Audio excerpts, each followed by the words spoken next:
En France, c'est une page santé avec cette pratique qui se développe, qui laisse la plupart des médecins sceptiques, mais qui a un grand succès, la pratique du jeûne.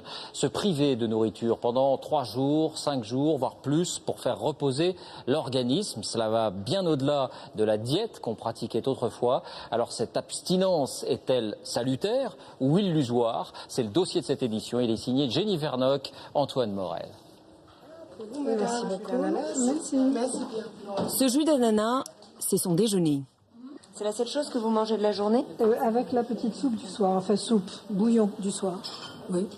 Marie-France Boyer-Zorbib jeûne depuis 2 jours. Dans cette clinique de luxe, elle a renoncé au confort de la nourriture.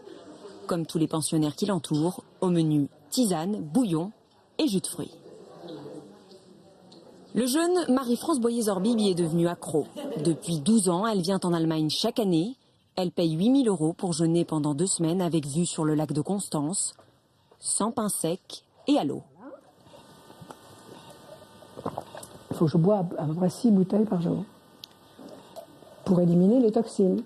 Pour se donner du courage, elle a accroché ses photos. Il y a parfois des moments difficiles. On est tellement encrassé à l'intérieur que toutes ces toxines doivent sortir. Donc on a mauvaise haleine, il faut se laver les dents souvent, on est courbaturé. Enfin vraiment, ça va la première fois qu'on fait un jeûne, c'est très difficile. Et il y en a d'ailleurs qui craquent et qui ne restent pas, qui disent « oh non, c'est insupportable ». Beaucoup de patients français viennent en Allemagne, où le jeûne est une tradition. 15% de la population l'a déjà pratiqué. Une quête aussi pour des patients fragiles, parfois en burn-out, comme Frédéric Boin. Il en est à son 21e jour de jeûne. J'ai l'impression d'avoir rajeuni 10 ans. C'est extraordinaire. Je suis arrivé ici, j'étais cassé. J'avais 10 kilos en trop. J'arrivais plus à bouger, je me sentais pas bien.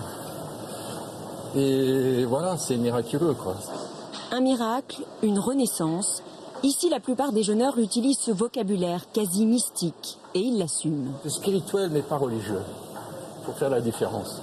Il y a des gens de toutes les religions ici. C'est bien, on se nettoie le corps et l'esprit en même temps ici. Ça met les idées au clair. Jeûner, une tradition ancestrale présente dans toutes les religions. Un besoin de se purifier, de faire le vide que la science commence tout juste à explorer. Yvan Lemao est chercheur au CNRS. Il travaille depuis des années sur les manchots. Ce qui m'a fasciné chez le manchot, c'est son aptitude à de longs jeûnes. Et ce qui m'a fasciné encore plus, c'est qu'on n'a jamais vu un manchot se laisser mourir de faim. Voilà l'explication. Pour vivre, le manchot a besoin de glucose. Quand il n'en a plus à consommer, il en fabrique à partir de ses protéines. Son organisme se met en danger. C'est alors que commence une nouvelle phase où son corps s'adapte. Il va chercher dans ses lipides de quoi tenir le coup. En un mot, il va puiser dans sa graisse et maigrir. Si j'en juge par la comparaison entre l'homme et l'animal, finalement, l'organisme est mieux adapté après avoir accumulé des réserves, à supporter une privation en jeûnant qu'à s'alimenter en permanence sans interruption de prise alimentaire. D'autres études s'intéressent aux bienfaits du jeûne thérapeutique, notamment dans le cancer. Pratiquée sur des souris, elle montre que le jeûne affaiblit les tumeurs et améliore la chimiothérapie. Des pistes intéressantes, même s'il est trop tôt pour en tirer des conclusions. On ne peut pas généraliser. Peut-être que dans 5-6 ans, on dira pour ce type de cancer, à ce stade évolutif, telle période de jeûne est efficace. Mais en tout cas, à l'heure actuelle, je crois que c'est une erreur de dire ça.